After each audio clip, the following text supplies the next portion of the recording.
Transmite el Gobierno de El Salvador.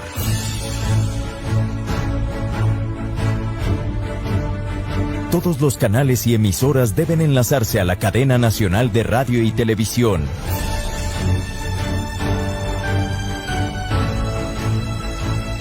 A continuación se dirigirá al país Su Excelencia el Presidente de la República, Nayib Bukele.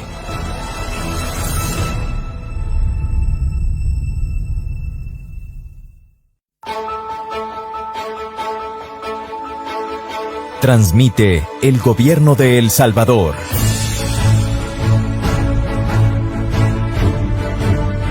Todos los canales y emisoras deben enlazarse a la cadena nacional de radio y televisión.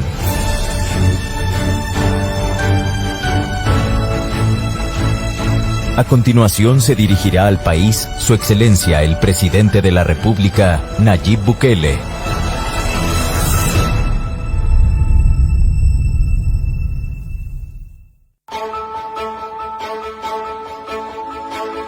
Transmite el Gobierno de El Salvador.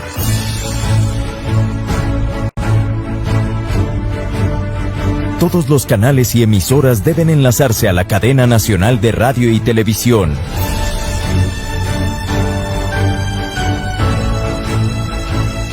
A continuación se dirigirá al país Su Excelencia el Presidente de la República, Nayib Bukele.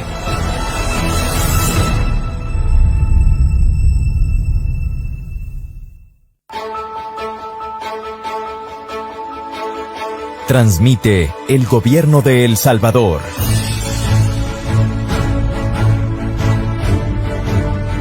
Todos los canales y emisoras deben enlazarse a la cadena nacional de radio y televisión.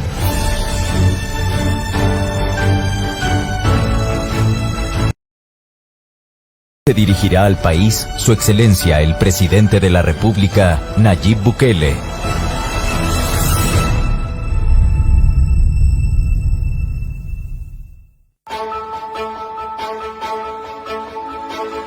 Transmite el Gobierno de El Salvador.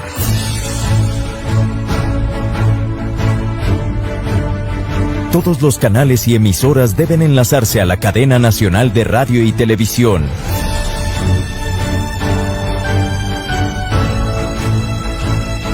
A continuación se dirigirá al país Su Excelencia el Presidente de la República, Nayib Bukele.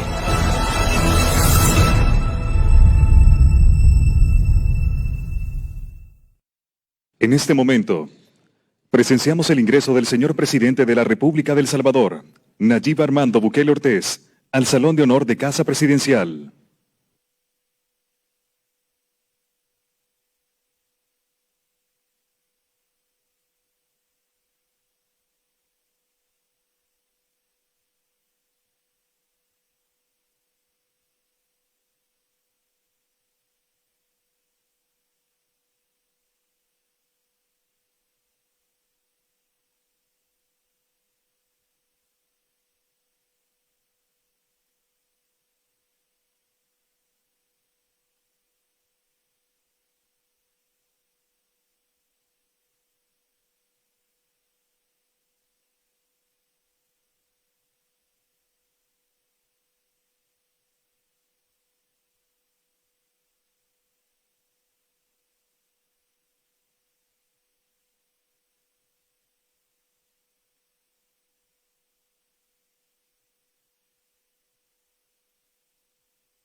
Con ustedes, el mensaje del señor Presidente de la República de El Salvador, Nayib Bukele.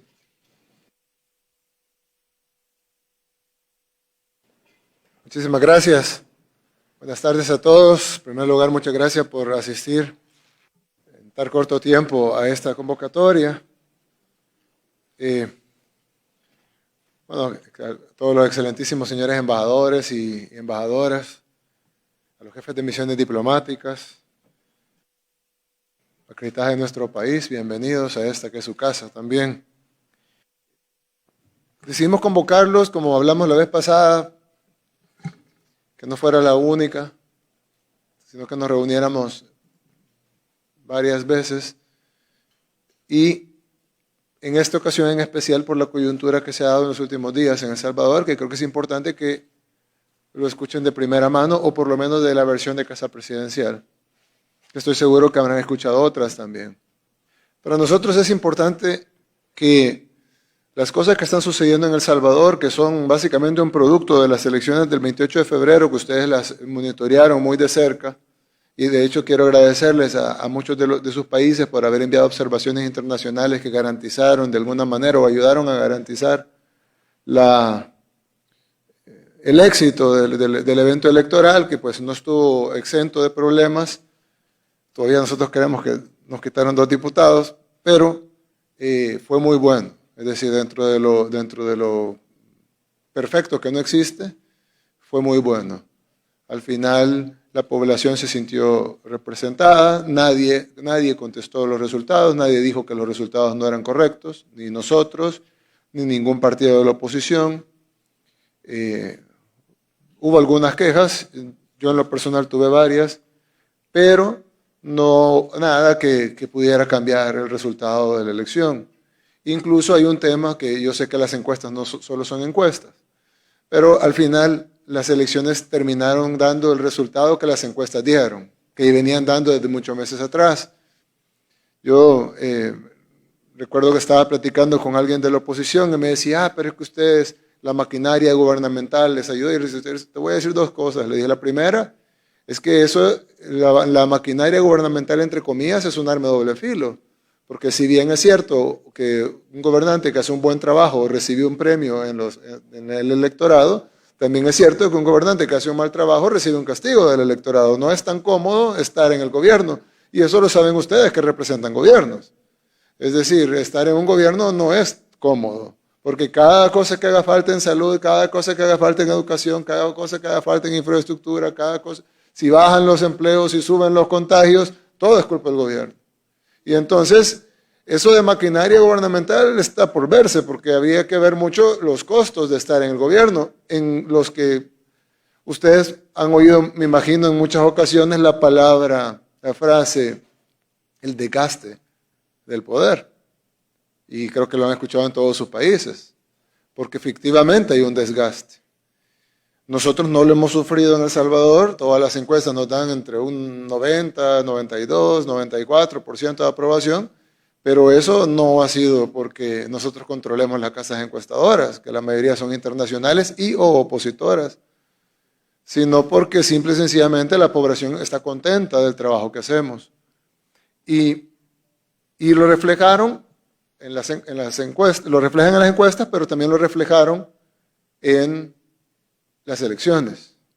Ahora, alguien me dijo una vez, bueno, pero si tú hablas de 90 y pico % de aprobación, ¿por qué solo el 75% de la población votó por tus diputados? Es decir, ¿por qué digo tú? Porque Nuevas Ideas, que sea el partido que creamos, y Gana, que sea el partido con el que corrí para la presidencia. Y entonces yo les digo, bueno, es que no es lo mismo pedir el voto para alguien más que que la gente vote por uno, y ustedes lo ven en sus países. No es lo mismo que haga campaña el presidente a que el presidente vaya a las elecciones, y más en El Salvador cuando hay tantas restricciones para el presidente que no puede hacer campaña, entonces es más difícil. Sin embargo, la población trasladó en una buena parte el apoyo hacia el presidente en las elecciones del 28 de febrero. Eso es un hecho, independientemente de cómo sea la forma. Y nadie puede negar, incluso el resultado a mí me sorprendió, porque en las elecciones presidenciales nosotros obtuvimos 1.4 millones de votos, con eso ganamos. Y ese 1.4 millones de votos representaban la mayoría absoluta, es decir, 54% de los votos totales emitidos en esa ocasión, en el 2019, y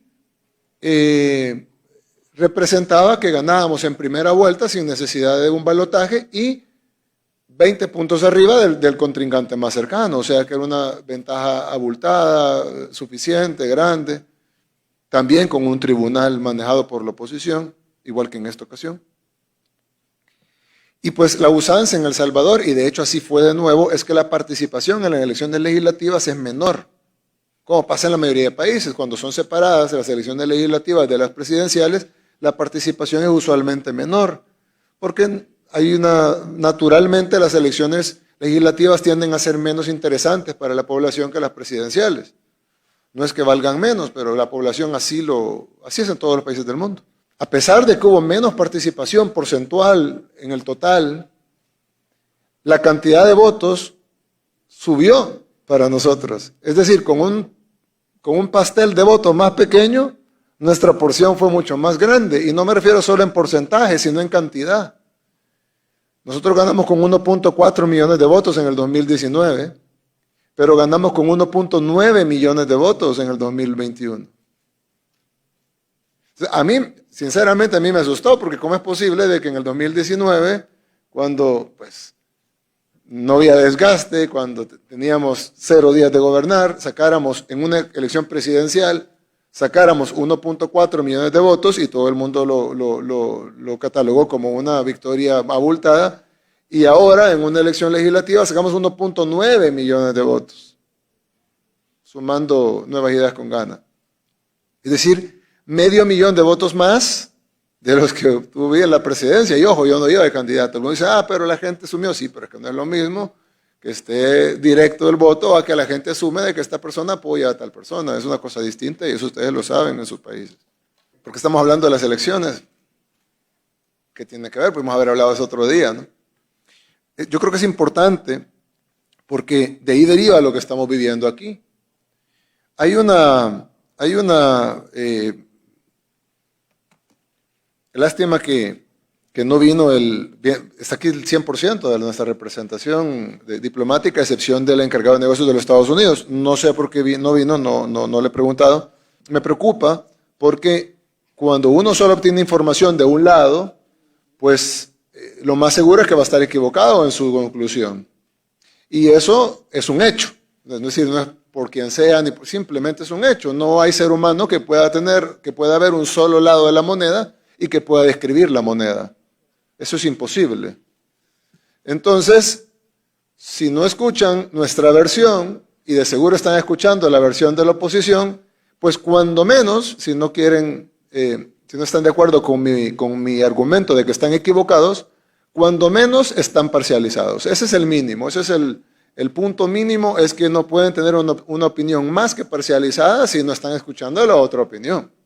Eso es imposible, no hay posibilidad humana de tener las dos versiones, un análisis que provea de por lo menos los dos lados más importantes, aunque puede ser multilateral, si no tenemos uno de los lados y uno de los más importantes, por no decir el más. Digamos que todo es igual de importante, pues por lo menos a lo mínimo es una opinión parcial, van a tener una conclusión parcializada y lo podemos ver en algunas de sus pronunciamientos.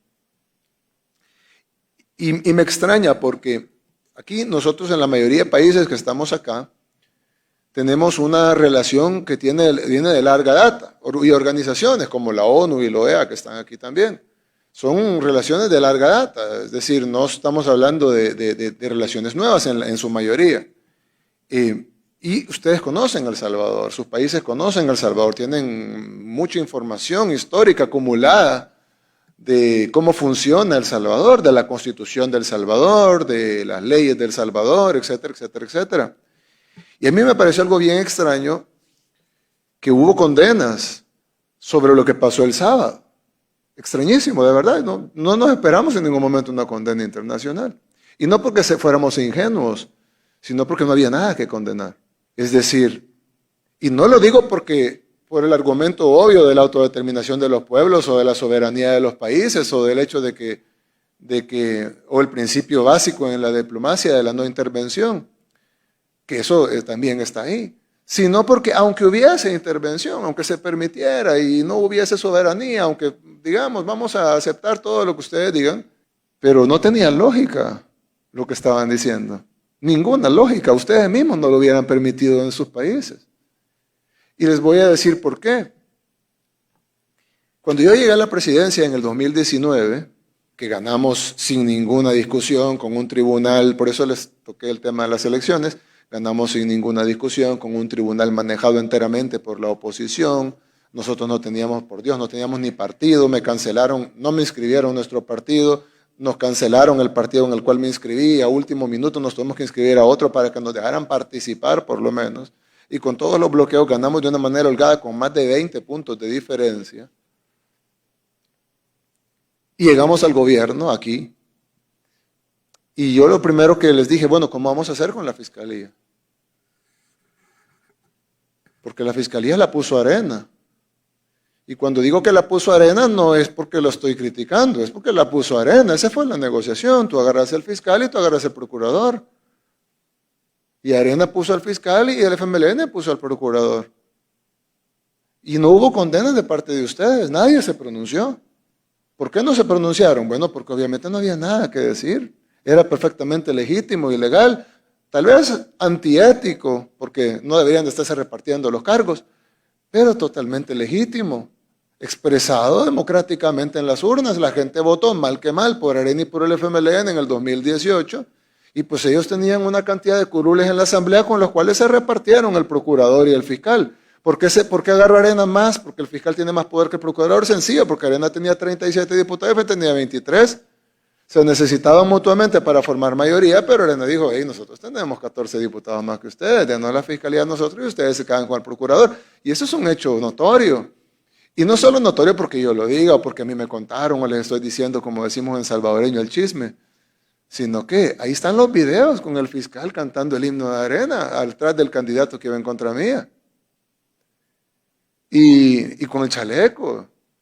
Y con el dedo pintado después de las elecciones, abrazado con los diputados de Arena, después de haber ido a votar por el candidato opositor a mí, el que quedó en segundo lugar. Y ahí están las fotografías, los videos, no hay ninguna duda, pues no es un tema, es más, está en la lista de los donantes a Arena, lista que Arena tiene en su página web, no lo han cambiado, todavía pueden acceder al website de Arena, buscar donantes y ahí van a encontrar el nombre de Raúl Melar. Entonces yo les dije, ¿cómo vamos a hacer con mi gabinete y con nuestros asesores? Yo les dije, ¿cómo vamos a hacer para trabajar con un fiscal totalmente de Arena? Y a mí me dijeron, presidente, se va a tener que aguantar. Y yo le dije, ¿por qué? Porque si en Estados Unidos, lástima que no vino, Obama no dejó al fiscal de Bush. Él llega y pone el de él. Trump llegó y no dejó al fiscal de Obama, llegó, puso al de él. Al rato no le cayó mal, lo quitó y puso otro. Y luego vino Biden y no dejó al fiscal de Trump. Y nadie le está exigiendo que lo deje. Y yo no he visto ninguna condena internacional que pida que haya balance de poder y que Biden ponga a un fiscal republicano. Porque sería absurdo pedirlo. ¿Cómo vamos a pedirle a Biden que ponga un fiscal republicano cuando es su prerrogativa constitucional poner un fiscal demócrata? Entonces sería una contradicción de parte de nosotros exigirle a los demócratas que no explotaran su triunfo. En el año 2010, cuando Barack Obama era presidente y estaba en las últimas partes de su ley de salud, que fue muy controversial en los Estados Unidos, Eric Cantor era el segundo al mando en el Congreso, en los republicanos en el Congreso, el House Whip, como le dicen allá, el látigo de la Casa de Representantes. Le llaman látigo porque él es el que se encarga de alinear los votos del partido. Y así se llama, pues, no es un chambre, es House Minority Whip. Y entonces Eric Cantor le dice a Barack Obama, ahí está en el video, lo pueden buscar en YouTube. Presidente, le dice, discúlpeme, aquí usted viene con el proyecto de ley y todas nuestras recomendaciones no están ahí. No está ninguna de nuestras recomendaciones. Le mandamos así de recomendaciones y ahí no viene ninguna. Y ya viene como final, como el proyecto de ley que quiere que votemos. ¿Cómo es posible? Y Obama le contestó textualmente, solo lo voy a traducir. Bueno, lo voy a decir en inglés y en español. Obama le contestó, elections have consequences, and I won. Obama le dijo, las elecciones tienen consecuencias y yo gané. Y votaron y se aprobó la ley. Ojo, ni siquiera dijo nosotros ganamos, dijo yo gané. Lo que Obama estaba diciendo era lo que todos entendemos por la democracia. El que gana, gana. Yo incluso subí un video donde estaba la exalcaldesa, hasta hace 3 días, alcaldesa de Santa Ana, fue diputada de la Asamblea Legislativa, hermana de un presidente además. O sea, el presidente era su hermano, ella era diputada, después fue alcaldesa, etc. Su hijo fue concejal el hijo del presidente, del expresidente, fue concejal cuando yo era alcalde de San Salvador. Todo cae en familia. Ahí no era nepotismo, ahí era democracia. Y ella sale en un video, ahí yo lo puse en Twitter ayer, si no lo han visto lo pueden buscar o pueden poner a alguien de sus asistentes a que lo busque. Sale un video donde sale la hermana Calderón Sol, presidente ahí en la Asamblea Legislativa, me imagino que peleándose con el FMLN en aquellos tiempos donde no eran hermanos. Y le dijo a ellos, ahí está el video, y le dice, miren señores, disculpen, aquí hay una democracia, y en la democracia la mayoría manda, les guste o no. Esas fueron las palabras de la señora, no las mías. Solo las cité. ¿Y saben qué hizo el FMLN? No sé, me imagino que gritaron y de todo, protestaron, se levantaron, se fueron, pero al final de cuentas tenía razón. A mí, yo que apoyaba al FMLN en aquel tiempo, pues no me gustaba lo que decía la señora, no estaba de acuerdo con la propuesta de la señora, pero me la tuve que tragar, porque ellos mandaban. Ellos tenían los votos, ellos aprobaban las leyes. Ellos elegían la corte, ellos elegían el fiscal. Ellos elegían magistrados, destituían magistrados, porque esa no es la primera vez que se destituye un magistrado en este país.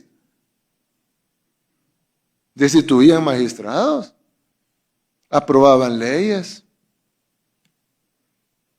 Y no habían condenas internacionales. Extraño que la comunidad internacional estaba ausente de El Salvador, pero ya estaban las relaciones, ya habían embajadas.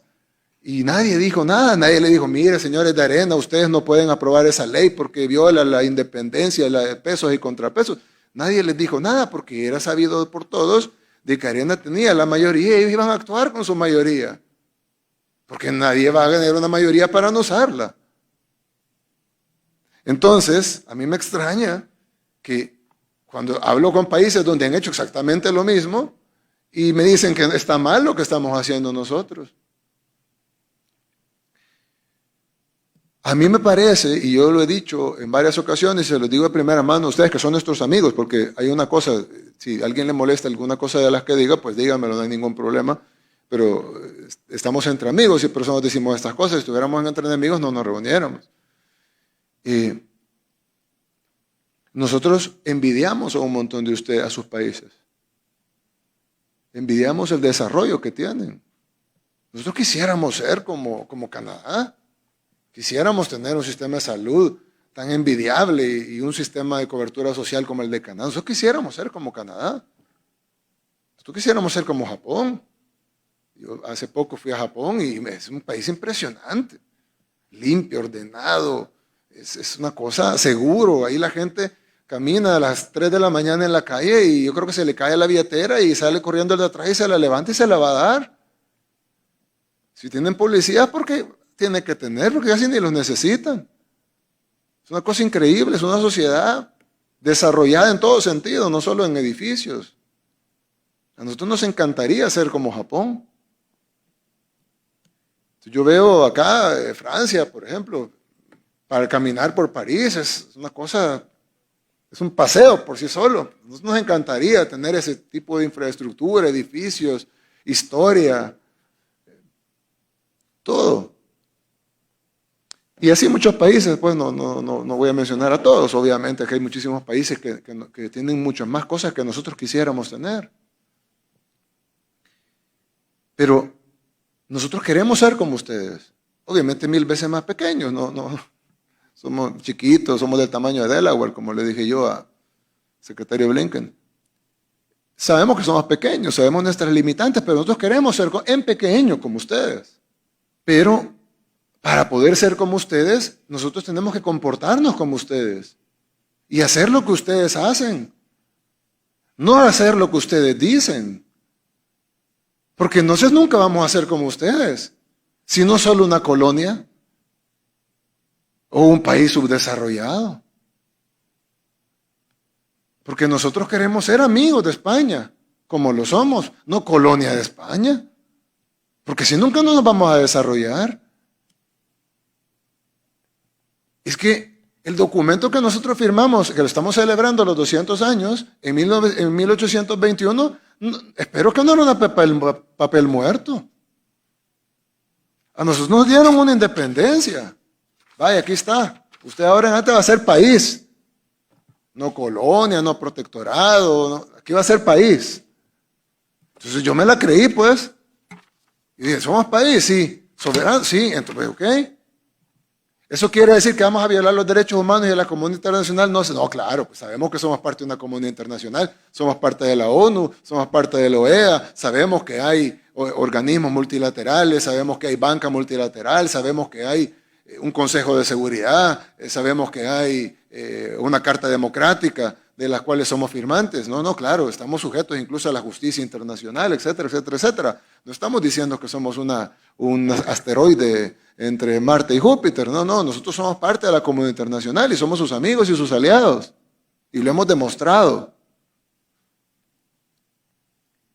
Pero una cosa, si ustedes ven que El Salvador está haciendo algo mal, díganlo. Díganlo. Actúen en consonancia. ¿Pero qué fue lo que hicimos? Que alguien me explique por qué las condenas. Si la Constitución le da la facultad a la Asamblea textualmente de nombrar y de remover a los magistrados de la Sala de lo Constitucional. No les terminé la historia del fiscal. Tuvimos que tener un fiscal de arena. Y yo les dije, ¿cuándo vamos a poder tener nuestro fiscal? Y entonces me dijeron, mire, presidente, para tener su fiscal, o un fiscal afín, usted tiene que esperarse primero 2 años. Segundo, tiene que mantener la popularidad donde la tiene, porque luego va a tener que impulsar un partido nuevo que nunca ha ido a elecciones y va a tener que sacar el récord en la historia de El Salvador, en toda la historia de El Salvador, lo tiene Arena. En 1991, Arena obtuvo 39 diputados. Y nunca nadie, ningún partido, ni siquiera el poderoso FMLN o el mismo Arena en el futuro, logró superar el récord de 39 diputados. Es más, de acuerdo a todos los analistas políticos, y ustedes los escucharon desfilar en todas las entrevistas, obtener la mayoría simple, es decir, la mitad más uno de los votos o la mayoría absoluta, como se llama en otros países, es matemáticamente imposible por el sistema de cocientes y residuos. Es muy difícil superar el récord de 1991 de 39 y es imposible llegar a 42 más 1, o sea, llegar a 43, la mitad más 1 de los votos. Eso es imposible. Pero fíjese que está peor, porque para poder elegir un fiscal va a necesitar 56 votos. Y eso no es imposible, eso es peor que imposible, eso no va a pasar, no importa lo que haga. Pero pasó. Y con 64, no con los 56 que dice la Constitución, con 64 votos, 8 de sobra, se destituyó al fiscal y a los magistrados. Tal cual dice la Constitución, pero con 8 diputados más.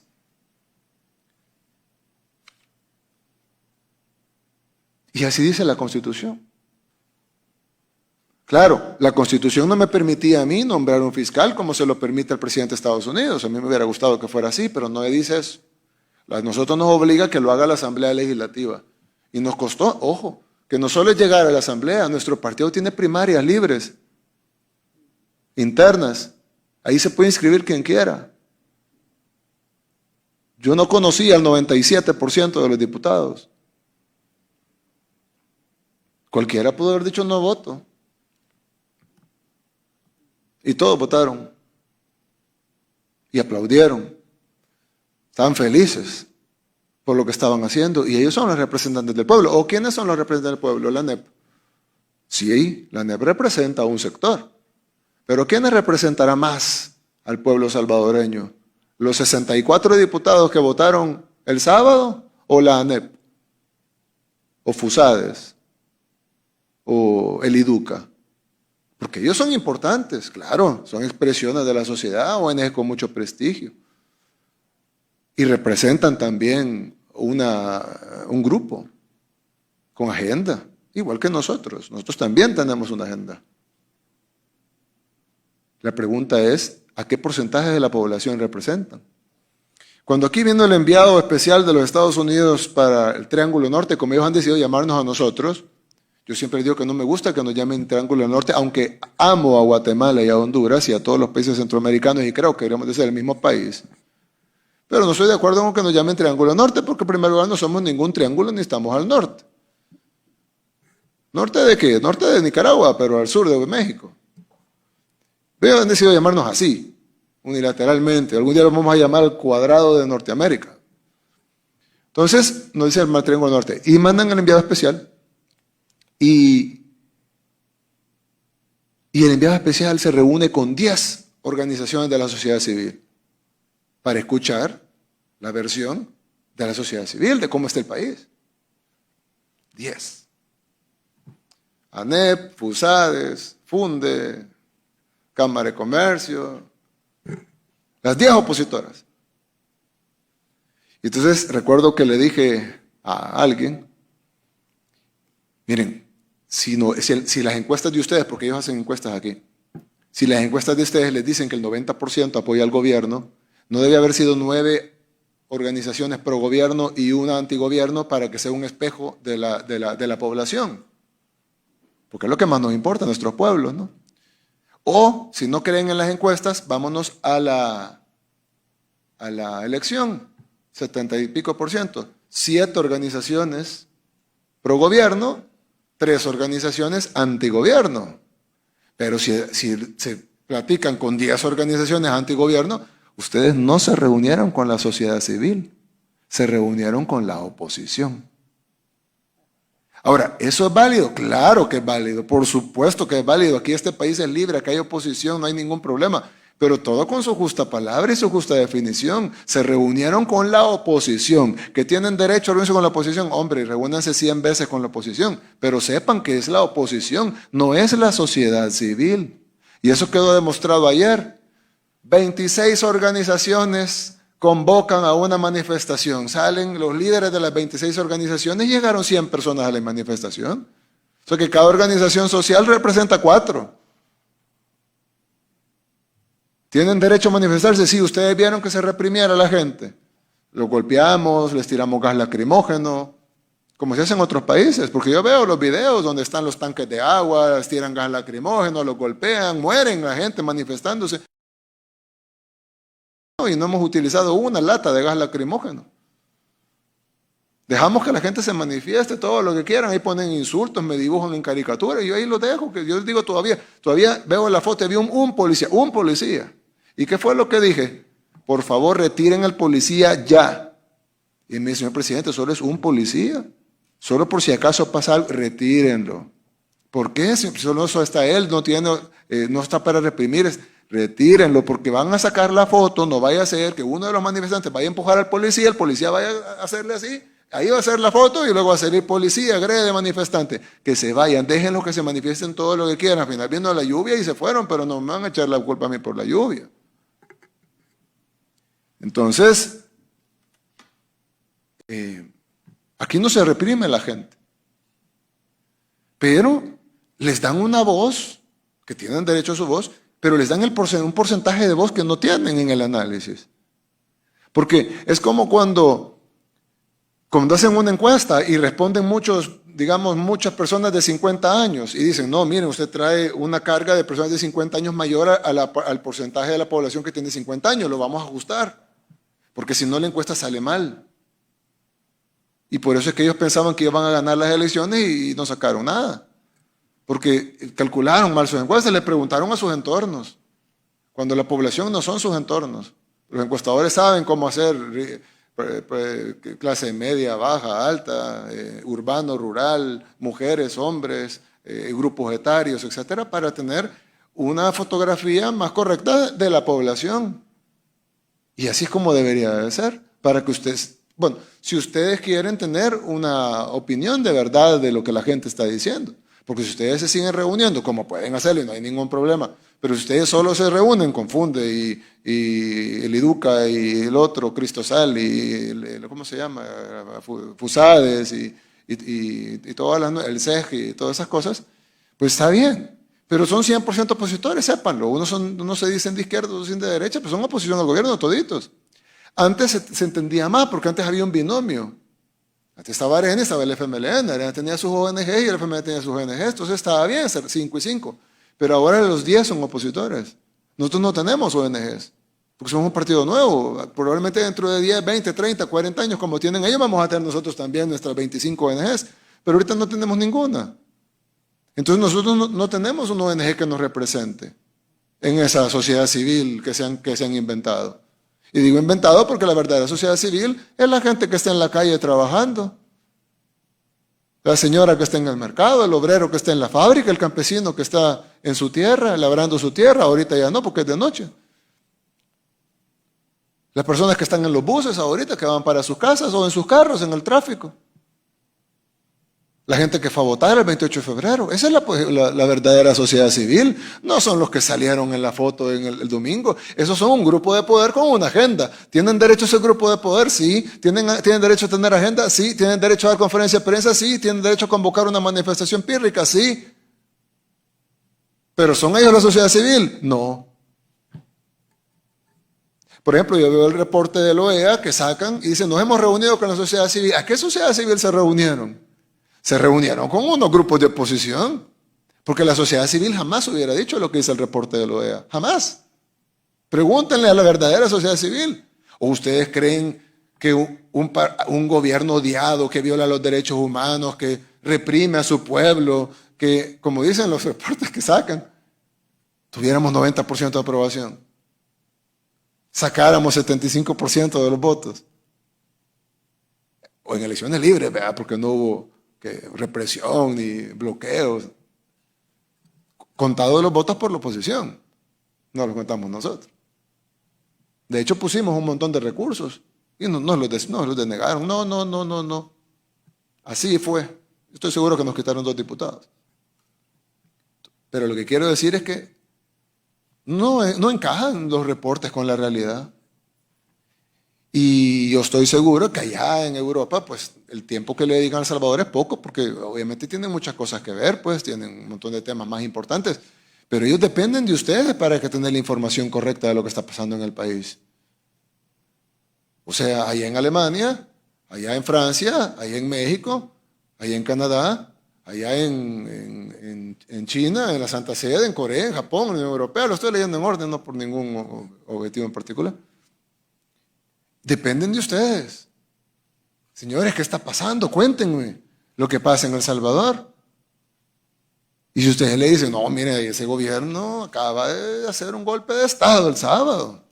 Híjole, hay que condenar los golpes de Estado. Sí, claro. Y además, el gobierno reprime al pueblo. Vieran, y no tienen libertad de prensa. Y en El Salvador no hay libertad de prensa. Extraño, ¿verdad? Como todos los medios me atacan. Si fueran míos, les daría la orden de que no me atacaran. Entonces están mal informando a sus países. No todos, pues, los que están mal informando a sus países. Cada quien sabe lo que ha informado. Fíjense, dice el artículo 186. Artículo 186 de la Constitución de El Salvador, que es la que tenemos que seguir, pues. Puede tener mis peros, pero este es nuestro marco constitucional. Se establece la carrera judicial.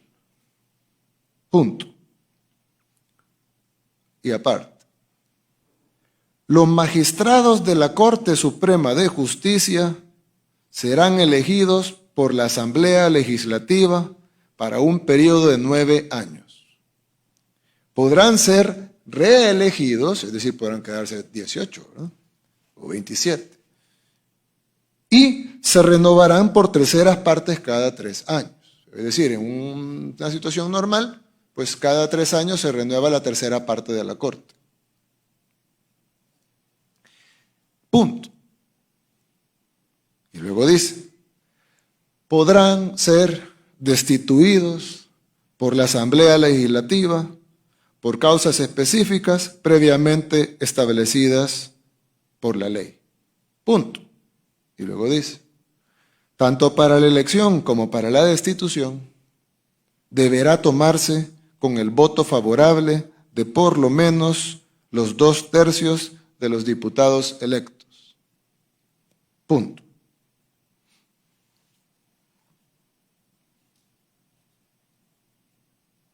Yo no veo fallas en la lógica. Por ahí alguien me dijo, presidente, pero ahí dice, por causas específicas previamente establecidas por la ley. Ok, claro.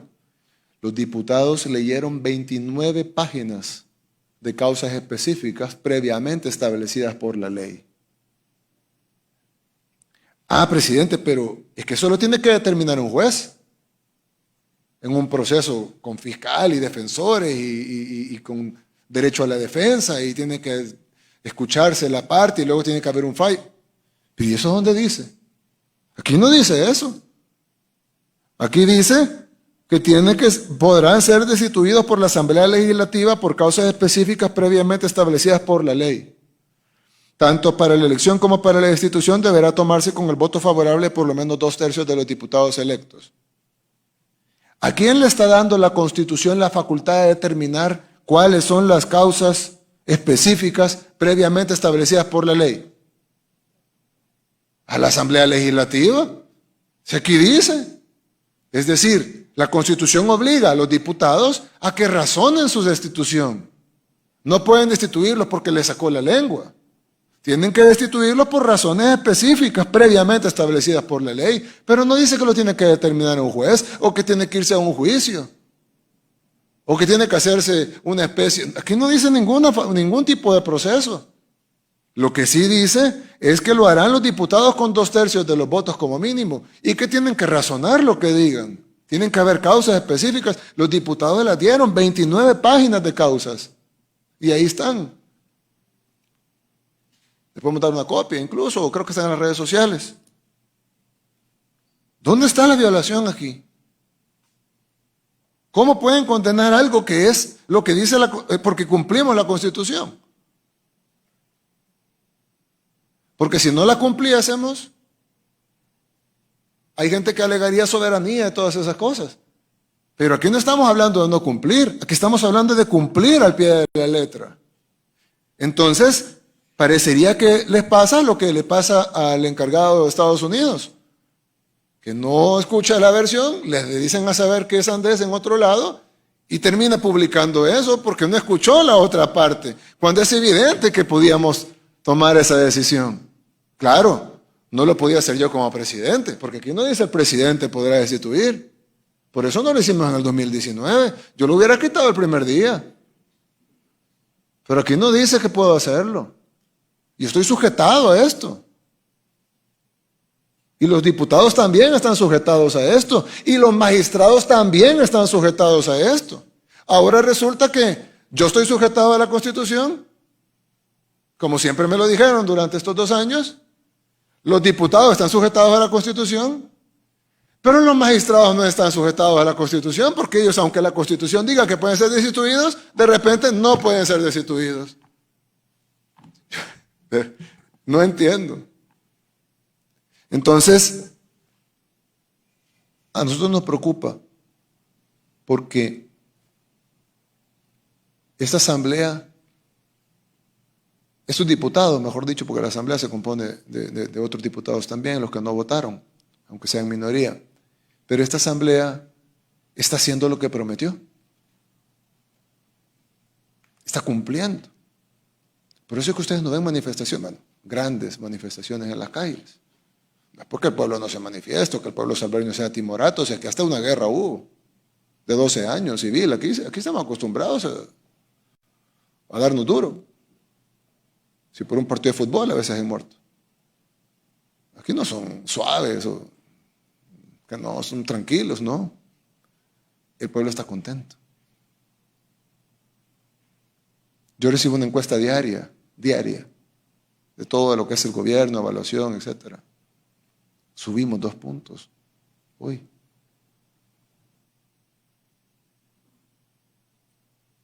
Es decir, no solo teníamos el poder de hacerlo, el pueblo nos lo pidió.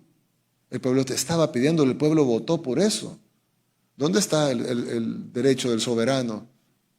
¿Dónde están los representantes del pueblo si los diputados llegaron a representar al pueblo? Y el pueblo quiere que quitemos a esos funcionarios. Enojados están que no hemos quitado a otros.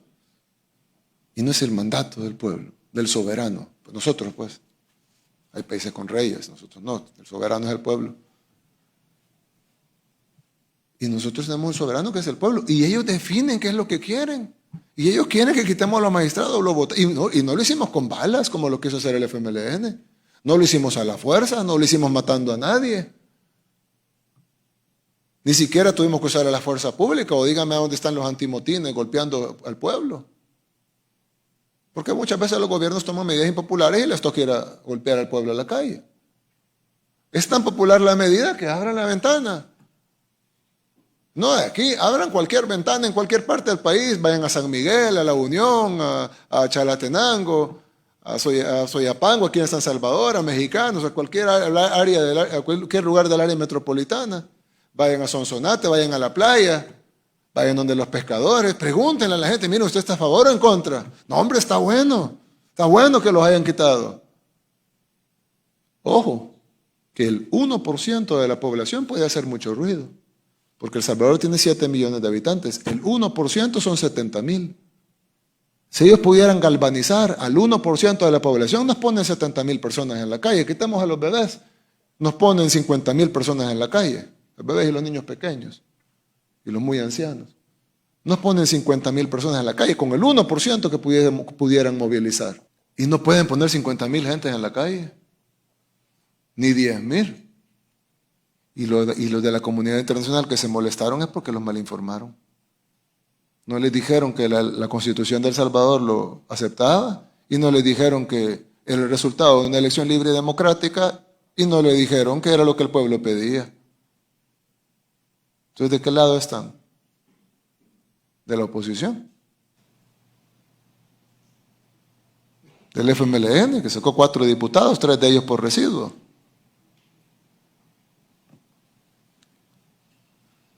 Sofía, ¿qué tal la clave?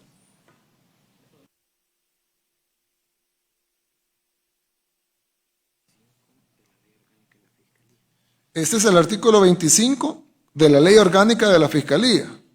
Aparte del de la Constitución, que quítame la clave, porque dice, destitución del fiscal general. Ojo, que esta ley no la hicieron estos diputados, se la hizo otros diputados, obviamente, la ley tiene ratos. Dice, artículo 25, el fiscal general será destituido por la Asamblea Legislativa con el voto favorable de las 2/3 partes de los diputados electos, en votación nominal y pública, que fue con votación nominal y pública, como le hicimos, que es 1 por 1, ¿verdad? Fulano de tal, levanta la mano, a favor. 1 por 1, por eso fue tan larga la votación, porque 1 por 1. Dice, el fiscal general será destituido por la Asamblea Legislativa con el voto favorable de las 2/3 partes de los diputados electos en votación nominal y pública por las siguientes causas legales. A, por incumplimiento de las funciones que le correspondan. B, por sentencia penal condenatoria firme. Ahí es donde hablábamos de cuando tiene que haber una sentencia. Sí, esa es una de las causales, pero no es la única. C, por conducta evidentemente reñida con la moral, no es el caso. D, por manifiesta incompetencia en el ejercicio de sus funciones. Entonces, él fue destituido por incumplimiento de las funciones que le corresponden y por la manifiesta incompetencia en el ejercicio de las funciones. Además de la sentencia de la Sala de lo Constitucional, donde dice que no puede tener afinidad partidaria, que la tenía clara. Entonces, corregimos una inconstitucionalidad que la Sala de lo Constitucional anterior no quiso resolver. Las 2 sentencias que se han dado de parte de la Sala de lo Constitucional de destitución de un fiscal general ordenan, sin posibilidad de decir sí o no a la Asamblea Legislativa, que cuando un fiscal general, incluso habiendo sido electo, no cumple con el elemento de vinculación partidaria, sea formal o material, necesariamente debe de ser depuesto del cargo. Así dice la Sala de lo Constitucional en su jurisprudencia. Y eso, la jurisprudencia de la Sala está incluso por encima del tema legislativo. Y eso fue la justificación que se hizo. Habían hechos notorios, habían evidencias, como dice la otra sentencia de la Sala, cuando existan elementos fácticos y la Asamblea Legislativa verifique, la Asamblea tiene que proceder. Así se han destituido alrededor de unos 12 funcionarios públicos, fiscal general, magistrados, y en esas 12 sentencias obliga a la Asamblea Legislativa también a verificar a partir del 186 y la mandata a que si no ha cumplido los requisitos, entonces que le deponga del cargo. Eso, por supuesto, les podemos mandar las 12 sentencias y eso no es la ley.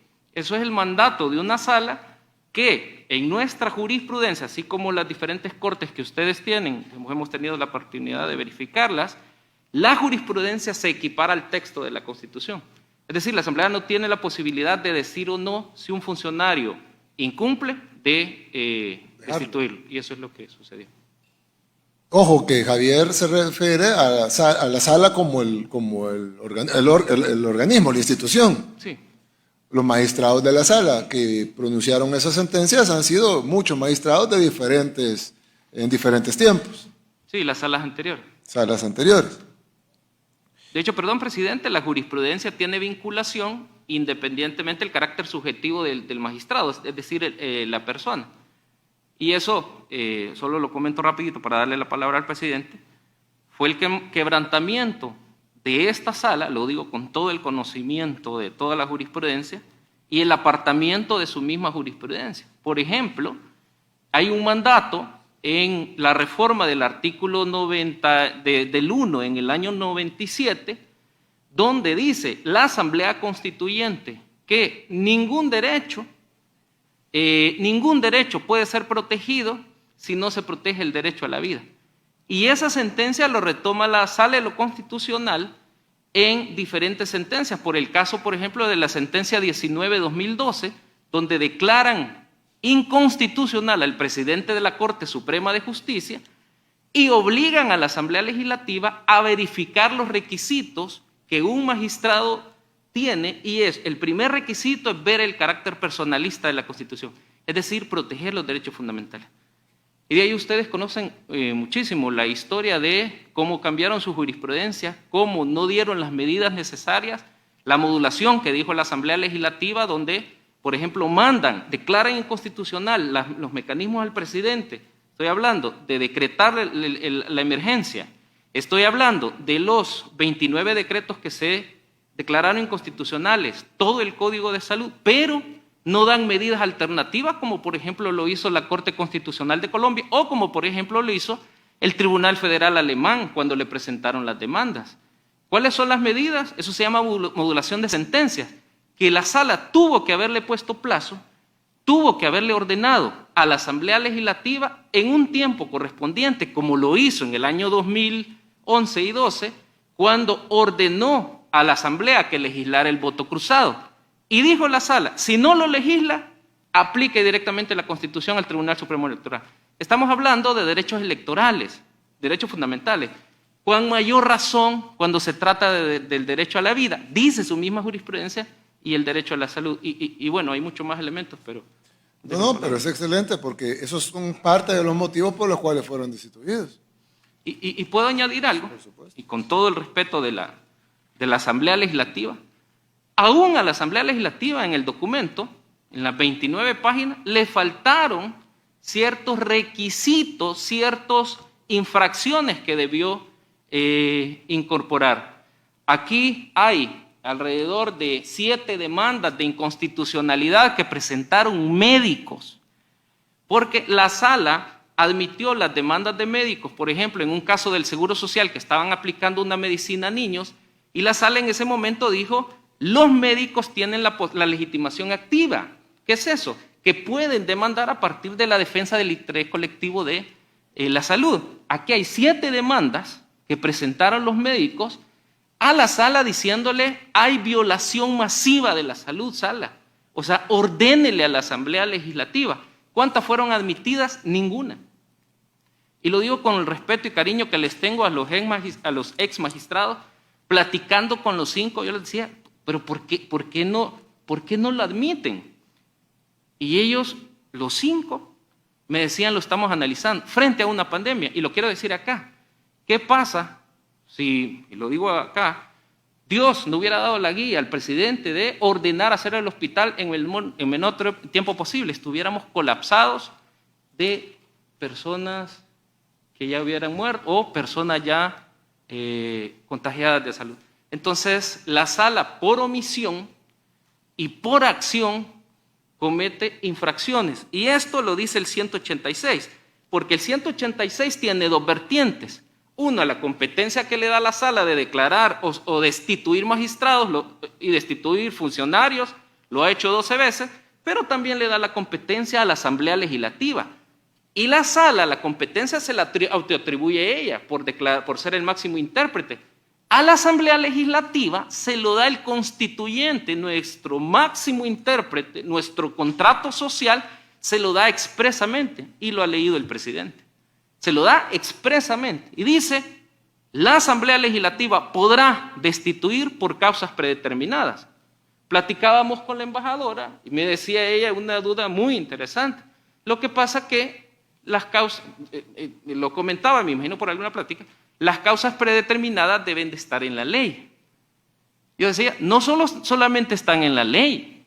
La sentencia 19/2012 habla del funcionario constitucional y da los requisitos para que ese funcionario pueda sostener esa investidura.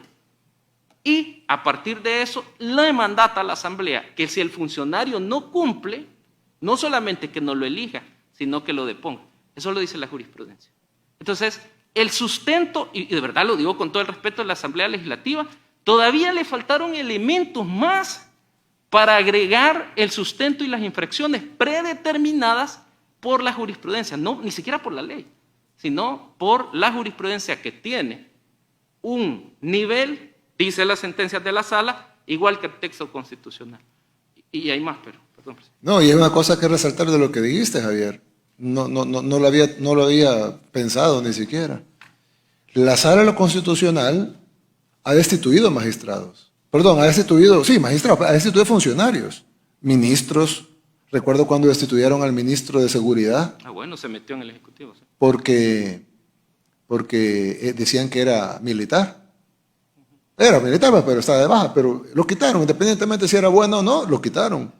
También destituyeron no solo a un magistrado, sino que a un presidente de la Corte. La Sala de lo Constitucional destituyó a su propio presidente. Y la abrogación de ese derecho no está en el texto.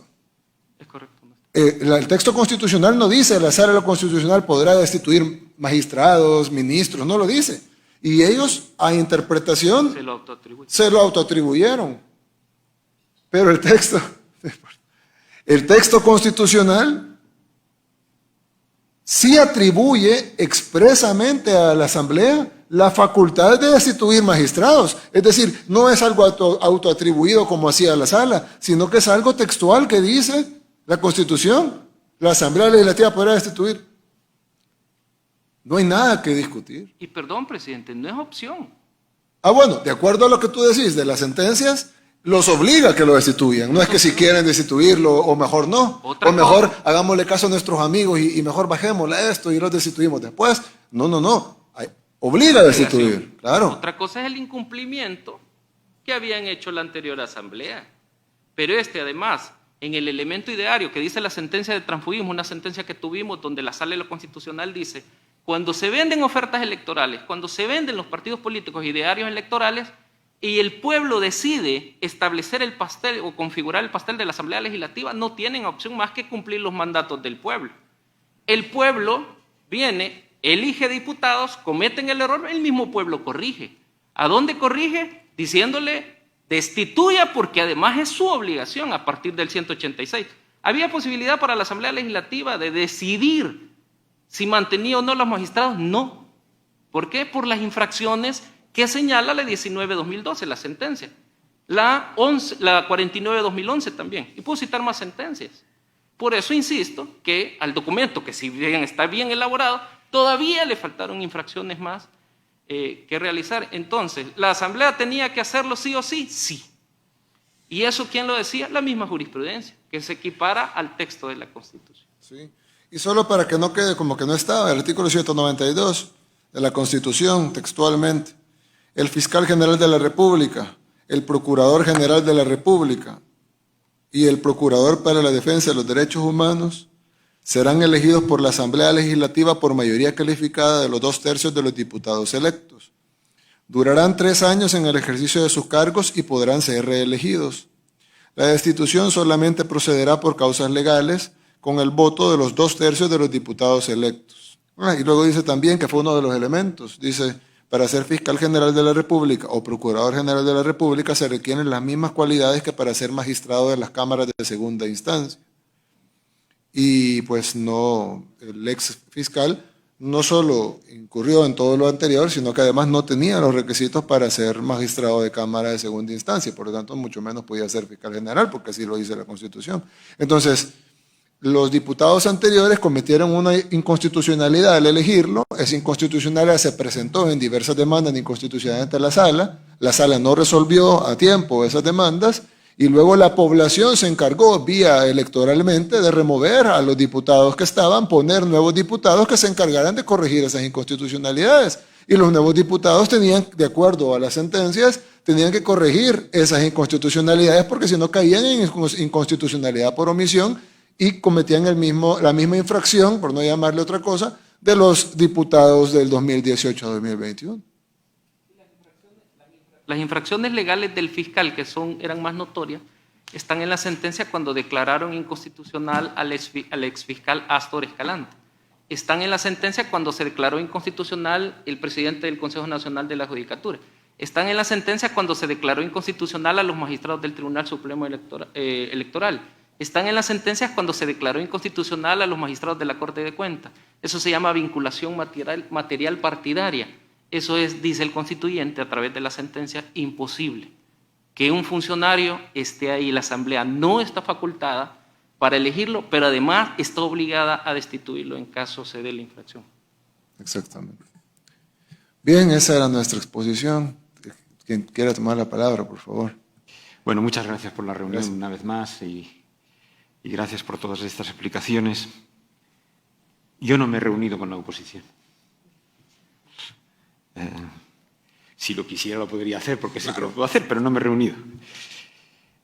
Nosotros hemos expresado nuestra preocupación, lo hemos hecho a través de una declaración pública, de que las decisiones tomadas por la Asamblea Legislativa de El Salvador el 1 de mayo, que condujeron a la destitución de los magistrados de la Sala de lo Constitucional de la Corte Suprema de Justicia y al Fiscal General de la República, y los nombramientos posteriores socavan el Estado de Derecho y la separación de poderes en El Salvador. La Unión Europea espera que los derechos legales y la integridad física de los magistrados sea garantizada en todo momento en el ejercicio de sus funciones. La independencia del Poder Judicial en El Salvador debe ser salvaguardada para asegurar la plena separación de poderes y preservar la sólida tradición democrática del país. Yo tengo, cuando tengo un dolor o me duele algo y tengo un problema físico, pues llamo al médico. Claro. Y en este caso lo que hemos hecho es consultar con constitucionalistas, ¿no? Hemos hablado con la oposición, ¿no? Sí. Hemos consultado con constitucionalistas que tienen, decía, creo que era Churchill que decía que cuando se reunía con 4 economistas tenía 4 opiniones distintas.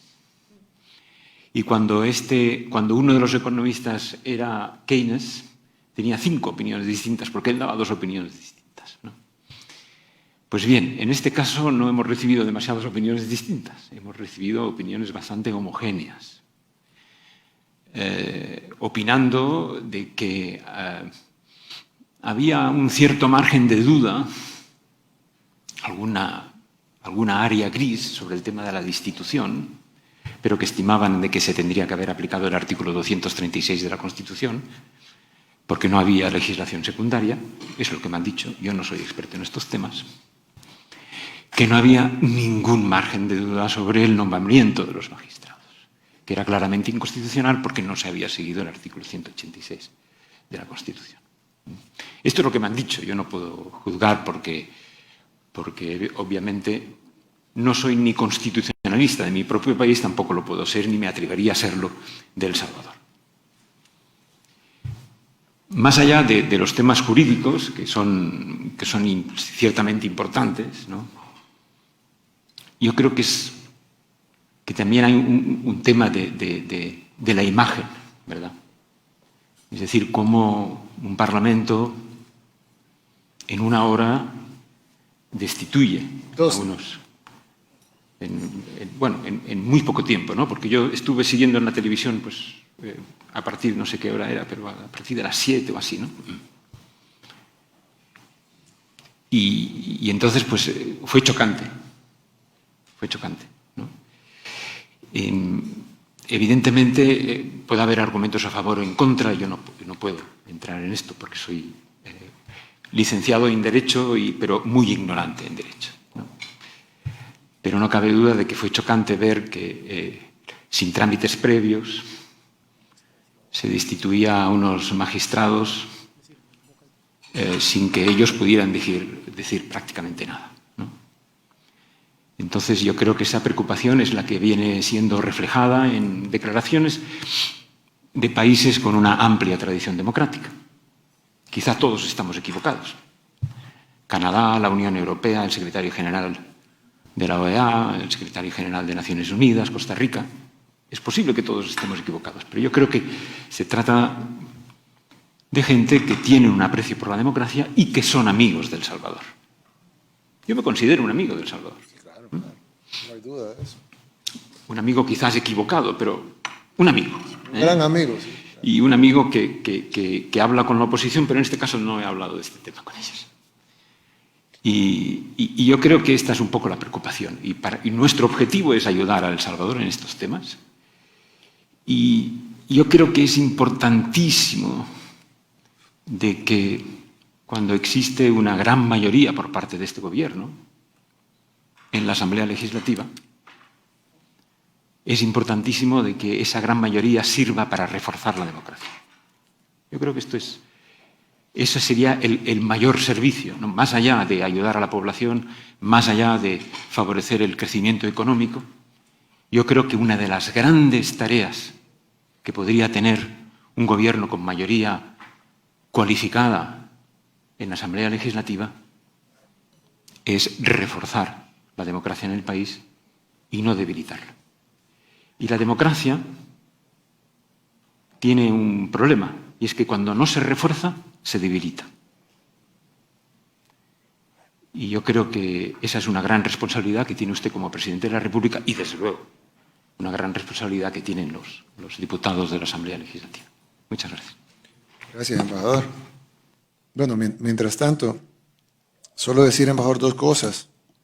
La primera es que cuando yo dije oposición, y pues estamos claros que no hay problema con la oposición, ya lo dijimos ambos como 7 veces, pero el primer punto es de que cuando yo dije oposición no me refería a AREN ni al FMLN, me refería a los actores que están en la oposición, que no representan a la sociedad, a la gran mayoría de la sociedad salvadoreña, pero sí representan a la mayoría de personas que tienen acceso a usted.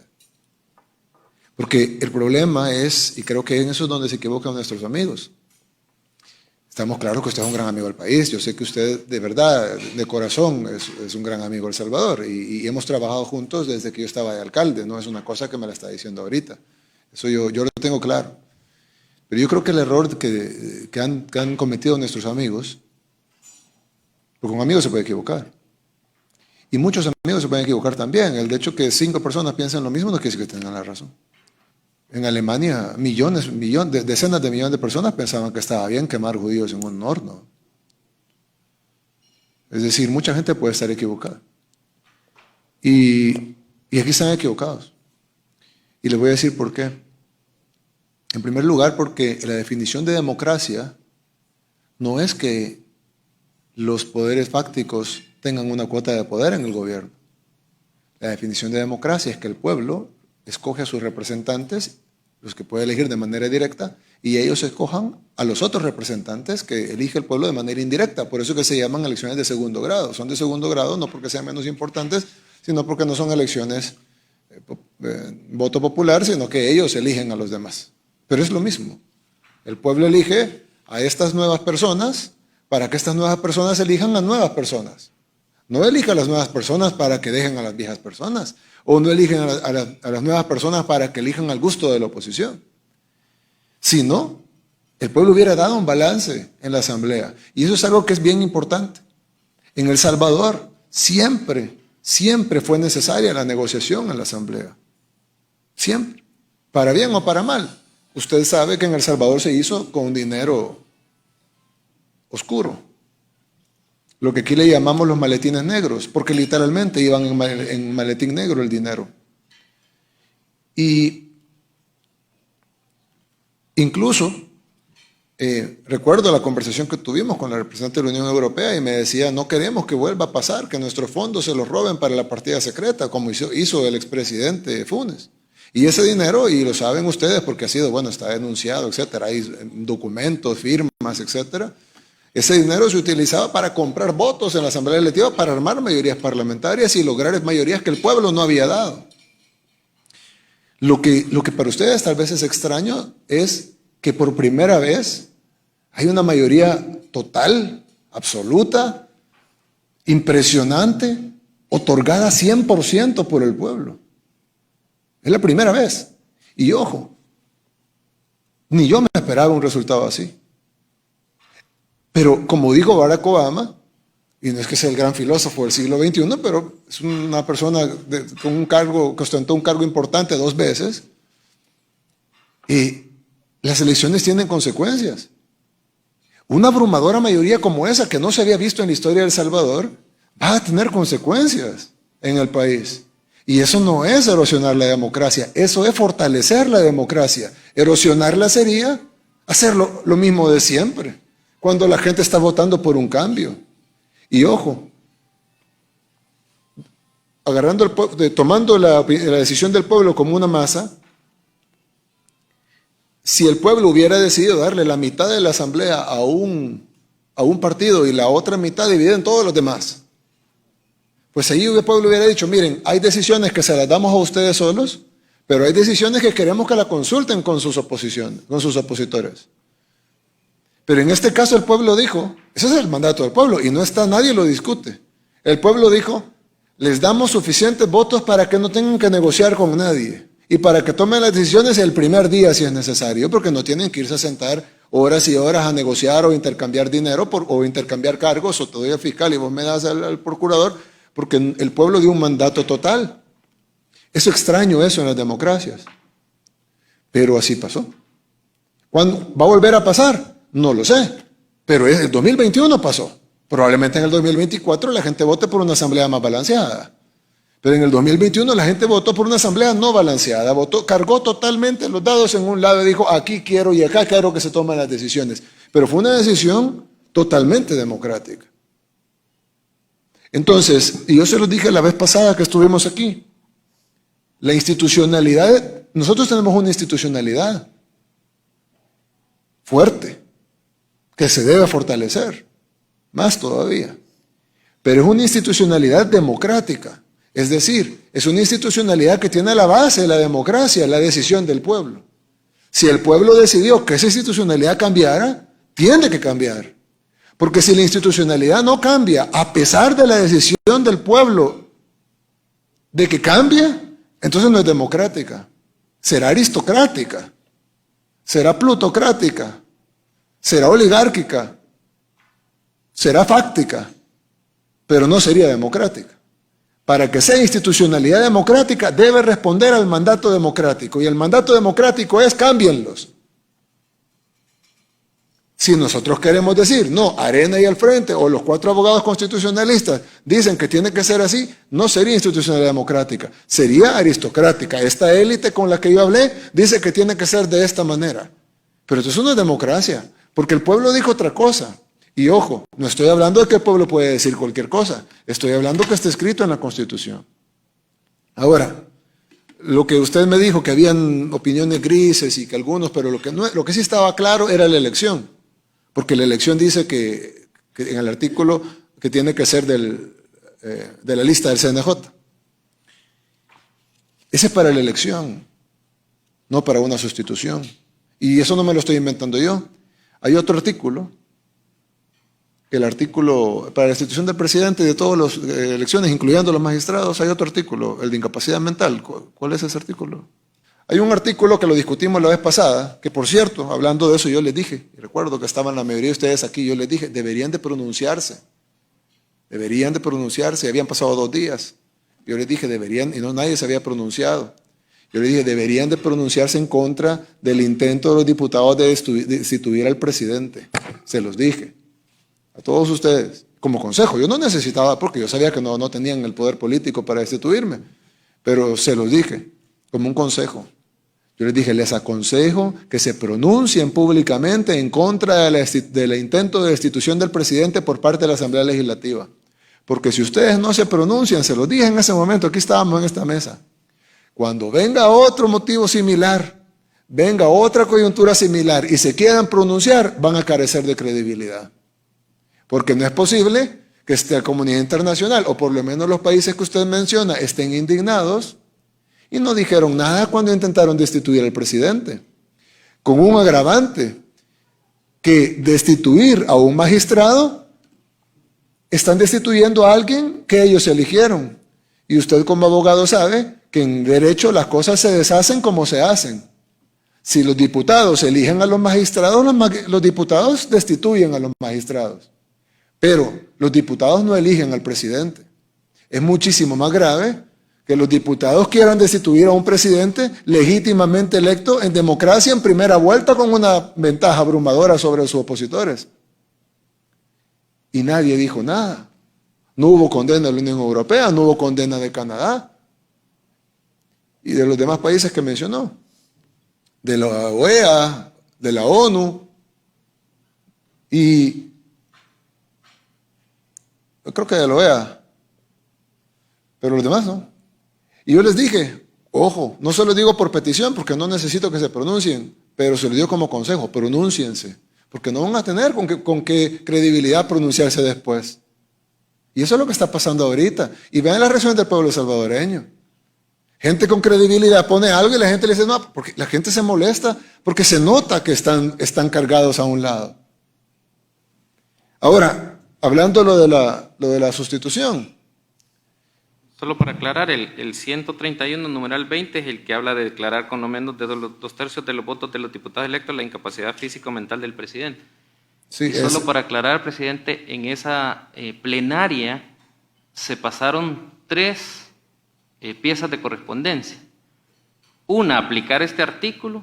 2, aplicarle antejuicio al presidente. Y 3, aplicarle una comisión de investigación. No solo fue esa. Pero una fue aplicar directo el artículo 100. Aplicar directamente el artículo, y gracias a Dios no ¿Artículo cuál es? 131, numeral 20. 131, sí. Entonces, los diputados querían aplicar el 131. Yo les dije, pronúnciense, pero no se pronunciaron. Pero independientemente de eso, dice el artículo 131, corresponde a la Asamblea Legislativa y da un montón de cosas que pueden hacer. Pero en el numeral 20 dice, declarar con no menos de 2/3 de votos de los diputados electos la incapacidad mental, física o mental del presidente, del vicepresidente y de los funcionarios electos por la Asamblea para el ejercicio de sus cargos, previo dictamen unánime de una comisión de 5 médicos nombrados por la Asamblea. Ahí la Asamblea, el constituyente, sí establece un proceso mínimo, pero establece un proceso que requiere un dictamen unánime de 5 médicos. Es decir, no pueden ser 4 médicos, no pueden ser 3 médicos y no pueden ser 5 médicos y que uno diga que no y 4 digan que sí. Tienen que ser 5 médicos y los 5 tienen que ser unánimes. Le pone superar ese requisito que no se lo ponen en el otro caso. De hecho, aquí también menciona a los magistrados, porque dice, y de los funcionarios electos por la Asamblea para el ejercicio de sus cargos, es decir, incluye a los magistrados. Pero esa es incapacidad físico-mental, es otra forma de destitución, la cual requiere 5 médicos. No es el 186, es el 131, numeral 20. Pero, que dice que cuando el presidente no podrá hacer sus funciones, lo sustituirá el vicepresidente. Pero si el vicepresidente por algún motivo no puede, por X motivo, lo sustituirá el primer designado presidencial. Pero como en mi caso, que no tengo designados presidenciales, entonces la Asamblea nombrará un sustituto.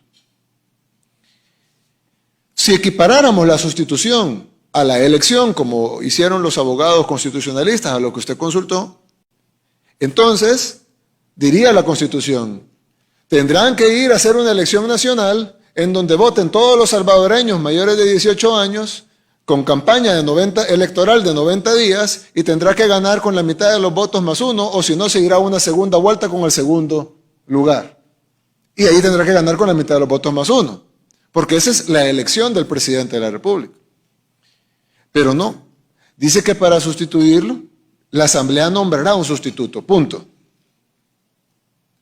Evidentemente, cuando dice que la Asamblea nombrará un sustituto, no le está diciendo a la Asamblea, vayas a hacer la elección nacional, sino que le está diciendo a la Asamblea, ponga a alguien. ¿Por qué? Por la urgencia de la sustitución.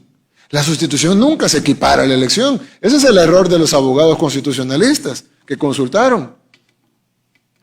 Porque aquí no fue una elección, fue una sustitución. Y la clave está en los dictámenes. El presidente de la Corte fue electo para 2 meses. 2 meses fue, ¿no? El presidente actual de la Corte está electo para 2 meses. ¿Por qué? Porque no lo elegí. Si no fueran 9 años. Pero no lo elegimos. Sustituimos al que se iba en 2 meses.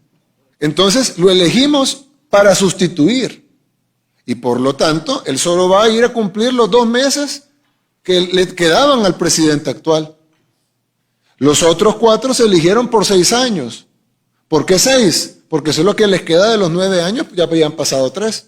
Entonces lo que les quedaban son 6. Así dice la Constitución con el presidente. La elección del presidente, dice la Constitución, va a ser de la forma que dije anteriormente, en una elección nacional, masiva, etc. Pero la sustitución del presidente solo tiene que nombrarlo a la Asamblea, es decir, la Asamblea puede venir y decir, vamos a nombrar a Javier Argueta. ¿Por qué? Porque es moral, porque es abogado, porque es una persona seria, lo vamos a poner a él. No necesitan ir a tirar elecciones y hacerle campaña, vote por Javier Argueta, porque es una sustitución por la urgencia. No se puede hacer campaña y voten por este y el otro y que se tiren 10 candidatos, sino que es una sustitución. Aquí es lo mismo, se está sustituyendo. No se pueden poner los requisitos de la elección, porque para un presidente que debería ser, digamos, igual de importante que un magistrado, no ponen requisitos más que nombren a alguien. Como no hay nadie que nombren a alguien, y en la sustitución de un magistrado de repente requiere una elección en el CNJ y que esté en una lista, no tiene sentido, ¿no? Por lo menos no en la Constitución salvadoreña. Porque entonces estaríamos diciendo que el magistrado es muchísimo más importante que el presidente de la República. Porque al magistrado hay que poner requisitos especiales para su sustitución y al presidente de la República para su sustitución no hay ningún requisito más que la Asamblea escoja a alguien. Ah, bueno. Inmediatamente, dice la ley orgánica. Dice la ley orgánica, que no la escribimos nosotros. Ley orgánica del órgano judicial de la Corte, artículo 4. Artículo 4 de la ley orgánica de la Corte Suprema de Justicia. Del órgano judicial, perdón. Cuando por renuncia u otro motivo legal, o sea, evidentemente no solo la renuncia, u otro motivo legal debe establecerse un miembro de la Sala de lo Constitucional, ni siquiera dice un magistrado de la Corte Suprema de Justicia. Cuando por renuncia, es que, de nuevo, los amigos se equivocaron con los constitucionalistas que llamaron. Hubieran llamado a alguien bueno y les hubiera dicho que estaba todo bien hecho. Dice la ley orgánica del órgano judicial, cuando por renuncia u otro motivo legal, como el caso de la destitución que está en la Constitución, deba sustituirse, no elegirse, sustituirse, un miembro de la Sala de lo Constitucional. O sea, habla que existe la posibilidad de sustituir un miembro de la Sala de lo Constitucional, lo repite aquí.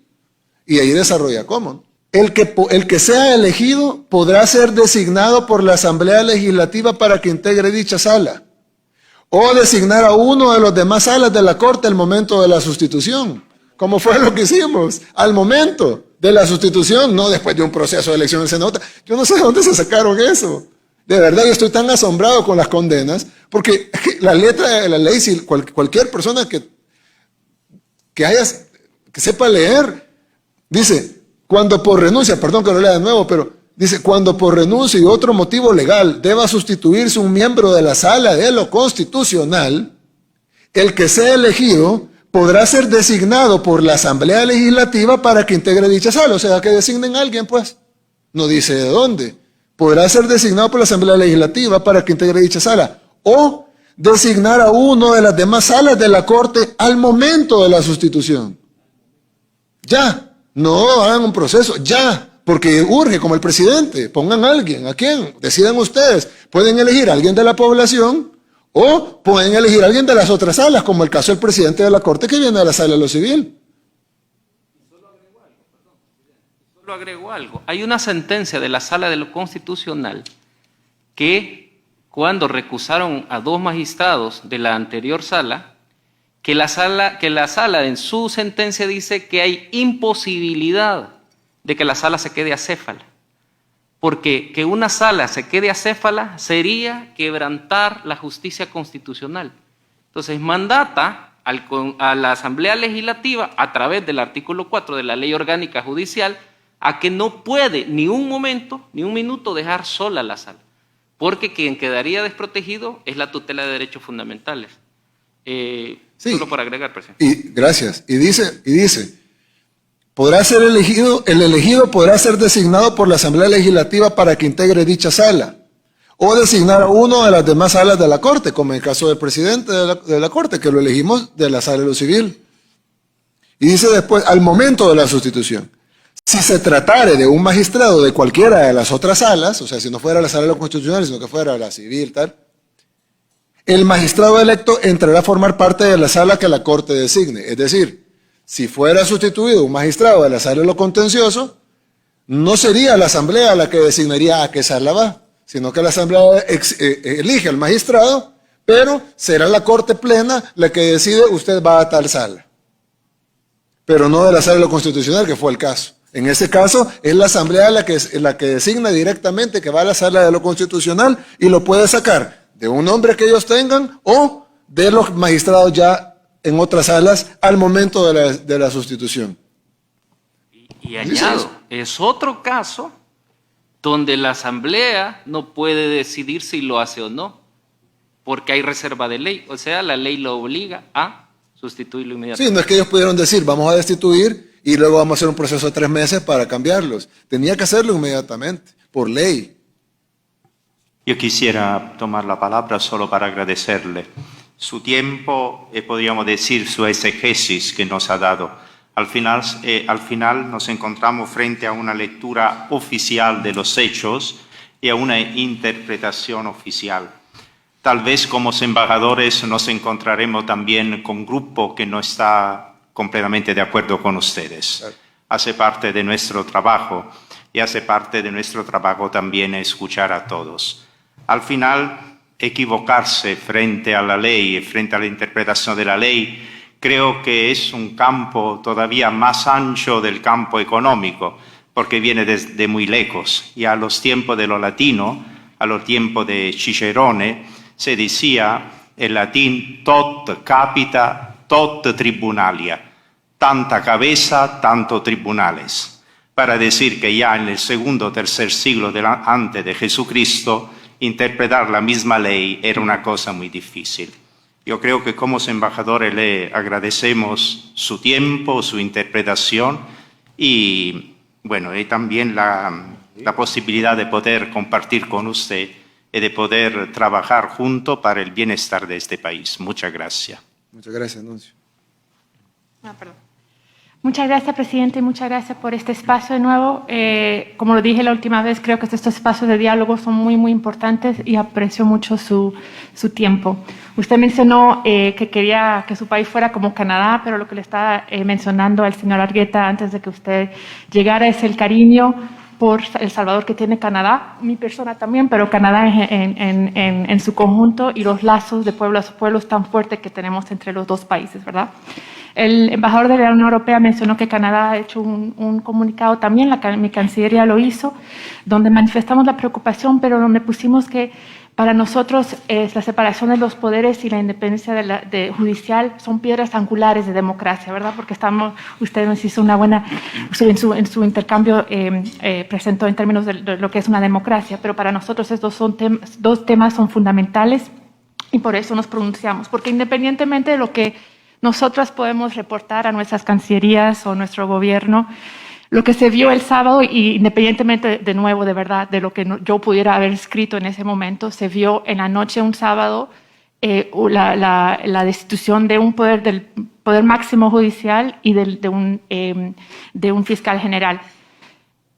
En un tiempo, francamente, creo, donde se esperaba que las tensiones ya iban a bajar en términos de gobernanza, ¿verdad? Porque ya la Asamblea, se habló mucho de las tensiones, la polarización que hubo en los últimos meses y ahí fue la preocupación de ver, bueno, en términos de certidumbre jurídica, de independencia de justicia, lo que se necesita para que los inversionistas puedan tener confianza, ¿verdad?, en poder venir en el país, son de las cosas que se han, de cierta manera, puesto en desafío en los últimos días. Dicho eso, queremos ayudar a El Salvador, estamos aquí como amigos, queremos salir adelante, pero creo que es muy importante esos dos puntos de separación de poder e independencia judicial para la cooperación, para el lado comercial también, y todos los grandes planes que tenemos entre nuestros dos países y moviendo adelante. Muchas gracias. Muchas gracias, embajadora.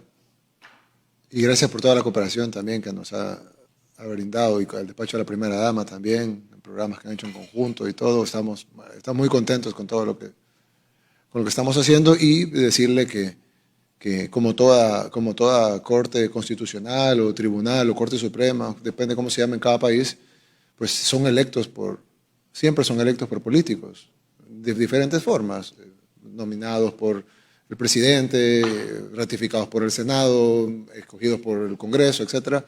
Siempre son electos por políticos, y siempre tiene que haber un trabajo para tratar de elegir gente independiente o gente que va a tomar sus decisiones no de acuerdo a lo de otro órgano, lo que usted decía, lo de mantener la independencia de poder, la independencia del órgano judicial y la separación de poderes. Eso no estaba garantizado antes, cuando las cortes estaban escogidas por los partidos políticos, y los fiscales estaban evidentemente vinculados a los partidos políticos. Ya lo mencioné, pues ahí están los videos donde está el fiscal con el chaleco de arena, cantando el himno de arena, levantando un puño de muerte, básicamente escrito por el señor que mató al... ¿dónde estamos, señor Romero? El señor que mató al señor que tenemos ahí. Y es un himno de muerte, pues, y estaba el fiscal, y estoy hablando meses antes de ser electo, creo que un mes antes de ser electo. Porque la campaña, las elecciones fueron en febrero, él fue electo en enero, o sea, eso fue en la campaña de Carlos Calleja, eso fue un mes antes de ser electo como fiscal. Él estaba cantando el puño que El Salvador iba a ser la tumba donde los rojos terminarán, así como por eso asesinaron a Monseñor Romero. Entonces, yo creo que ese tipo, lo que usted dice, que son pilares fundamentales de la democracia, yo los comparto. Y precisamente eso fue lo que hicimos, quitamos a un fiscal evidentemente vinculado, que no es independiente, que no va a ser imparcial, que es totalmente vinculado a Arena, y pues ahí está, foto, financiamiento, etcétera, etcétera, etcétera, y además inconstitucional, de acuerdo a las sentencias, etcétera. Y pusimos a un fiscal nuevo que, ojo, lo elegimos para 8 meses, porque de nuevo no lo elegimos, sino que sustituimos. Así que él solo va a llegar por 8 meses. Para que se elija de nuevo, él tendrá que concursar como todos los demás, llevar su currículum, lo van a entrevistar en la Asamblea, y en enero la Asamblea Legislativa, como dice la Constitución, va a elegir a un fiscal. Puede ser el mismo, puede ser otro. Dependerá del buen trabajo o mal trabajo que haga, dependerá si es independiente o no, dependerá si lleva a la justicia a los que debe llevar a la justicia y no otras cosas. Dependerá si es un buen trabajo o no, y dependerá si no hay mejores candidatos. Pero él va a tener que concursar. Él solo fue electo por 8 meses, porque no fue electo, sino que fue sustituido. Entonces, yo creo que lo que la Asamblea hizo, de nuevo es extraño, porque nunca había habido una asamblea tan grande, sin un porcentaje tan grande en un partido, por lo menos no en El Salvador. Pero lo que la Asamblea hizo fue garantizar que se cumplieran esos principios, en lugar de como era antes, que era un reparto partidario obsceno. Es que el problema, cuando yo les dije que nosotros queríamos ser como ustedes, y de verdad lo digo, no lo digo se lo digo en serio, es porque ustedes construyeron sus países. Pero ustedes deben dejar que nosotros construyamos el nuestro. Porque es bien difícil si ustedes nos quieren amarrar a un pasado que ustedes saben que no ha sido bueno para nosotros. Nosotros estamos sujetados al FMLN, que entrenaba niños para matar. Alguien me va a decir, sí, tú estuviste ahí. Sí, yo estuve ahí. A mí también me engañaron, como a la mayoría de salvadoreños. Nos sujetan a Arena, un partido que se robó $37,000 millones. Ahora están escandalizados porque la deuda externa son 20.000 millones. Ellos se robaron 37.000. Pagaríamos la deuda externa y nos quedarán 17.000 millones.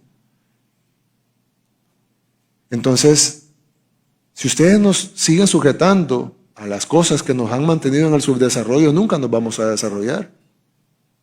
Porque tenemos que cambiar. Dijo un hombre muy inteligente una vez que es la definición de locura, era hacer las mismas cosas siempre y esperar un resultado diferente. Nosotros no íbamos a cambiar con la misma asamblea, no íbamos a cambiar con los mismos magistrados, con el mismo fiscal. Va a pasar lo mismo. Para que El Salvador cambie, las cosas tienen que cambiar. Yo no me asusté cuando vi a los diputados. Yo me alegré. No me había dado cuenta de lo joven que es esa asamblea. Increíble. Me sentía viejo. Veía a todos esos jóvenes hablando, dando discursos. Esos jóvenes con corazón limpio. Y esos jóvenes llegaron ahí, jóvenes de 26, 27, 28 años. Que nunca han cometido un delito, que nunca han hecho nada malo, que nunca han recibido dinero bajo la mesa.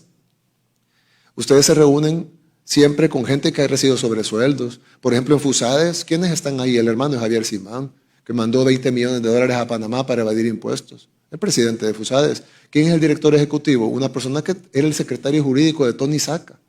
Tony Saca, que está en la cárcel, era el secretario jurídico. A 10 pasos de mi oficina está la oficina del secretario jurídico. Ahí estaba él, avalando todas las corrupciones de Tony Saca, que por lo menos fueron $300 millones, sino que fueron mucho más, y eso fue lo que lo agarraron. Y ustedes lo escuchan a ellos. Pero los jóvenes que están en la asamblea, con títulos también.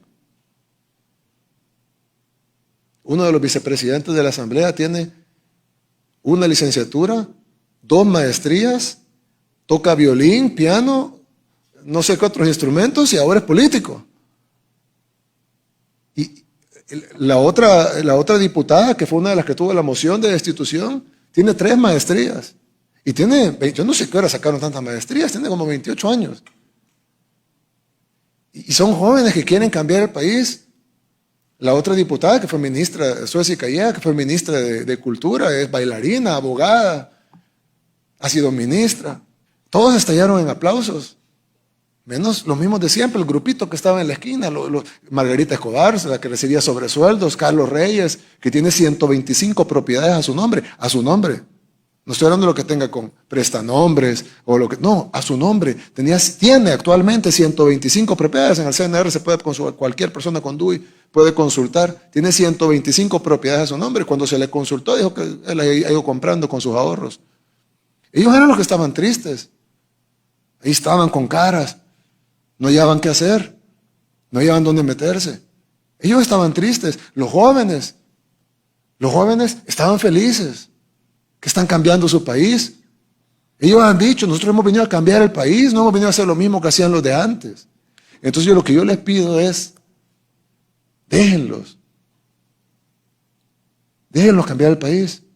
Si alguno de ellos de repente se hace malo y se pone a robar o a recibir dinero abajo de la mesa por cambiar un voto, ahí pues condenémoslos, como los otros que ya sabemos que lo recibieron. El mismo pueblo los va a castigar y los va a relegar a una esquina, como relegó a los otros, que entraron por residuos. El BFMLN tiene 4 diputados, pero 3 por residuos. Arena tiene 14, pero 10 por residuos. Y el que nos robaron a Huachapán. La gente los relegó a una esquina. Pero toda esa asamblea estaba feliz. Estaban cambiando el país. No se aguantan porque sea la siguiente plenaria. Y claro, el status quo se va a enojar. Cuando le pongan impuestos a los periódicos que no han pagado en 70 años, se van a enojar. Pero ¿cuál es la justicia? Que los frijoles, que el arroz pague IVA y el periódico no. Preguntémosle a la población qué opina, si cree que los periódicos deberían pagar impuestos. No, porque son educativos. Pero para tener educación hay que tener salud. Además, no creo que el diario de hoy sea educativo. Entonces ese es el problema. Nosotros queremos ser como ustedes. Pero para ser como ustedes deben de dejar que nos desatemos de lo que nos tenía anclado a su desarrollo. Si ustedes nos piden que nos anclemos a ellos y que miren, siéntense con Fusades, siéntense con la NEP, escuchen a Javier Simán, escuchen a Miguel Ángel Simán, escuchen a Fito Salume. Miren lo que dice el periódico de Fito Salume, dice que ustedes no tienen que hacer esto. Miren lo que dice el periódico de Enrique Altamirano, dice que ustedes no tienen que hacer esto. Miren lo que dice José Roberto Dutriz en la prensa gráfica. Si nos sujetamos a eso, por definición vamos a ser siempre un país pobre, subdesarrollado, donde la gente tiene que irse a Canadá o Estados Unidos a trabajar porque no tienen un empleo digno aquí o la posibilidad de conseguir un empleo. Pero si ustedes nos dejan que nosotros nos desarrollemos, claro, respetando la ley, respetando los derechos humanos, respetando la democracia, respetando la libertad de prensa y todo lo que se respeta en El Salvador, y los que conocen El Salvador saben que así es, por más que el lobby internacional diga que no es así. Déjennos que nos desarrollemos, cumpliendo la ley y respetando a la gente. Y algún día no vamos a ser nunca como Canadá, porque no tenemos ese territorio, pero vamos a ser en chiquito como Canadá. Y nuestra gente va a ser feliz y vamos a seguir siendo amigos como siempre hemos sido. Pero los buenos amigos dejan que el amigo se desarrolle también. No solo, es decir, nosotros no queremos que ustedes nos den de comer siempre. Gracias, pues, pero nosotros queremos también poder comprar nuestra comida. Y necesitamos que nos ayuden a que nosotros nos desarrollemos y que podamos comprar nuestra comida o producirla o ambas. No solo a que nos den de vez en cuando para que comamos un poquito. Bueno, muchas gracias por acudir. Esta es, como ustedes saben y como bien dijo el nuncio, esta es una opinión oficial del gobierno, pero evidentemente habrán otras. Y con muy buena frase la que nos mencionó en latín, de que así como hay cabezas, así hay tribunales. Sé que no, probablemente hay otras interpretaciones, pero tengan por seguro que nuestra interpretación no es una interpretación antojadiza, es una interpretación que creemos que es la única que se puede tomar. Ahí está en la letra de la ley, no solo de la Constitución, sino en las leyes específicas, como la ley del órgano judicial o la ley de la Fiscalía. Y bueno, yo les invito a que veamos al futuro. Va a haber más cambios, no me refiero a personas, pues, sino en el país, positivos. Y vamos a necesitar el acompañamiento de ustedes. Así que pues, muchas gracias por haber venido y gracias por escucharnos también.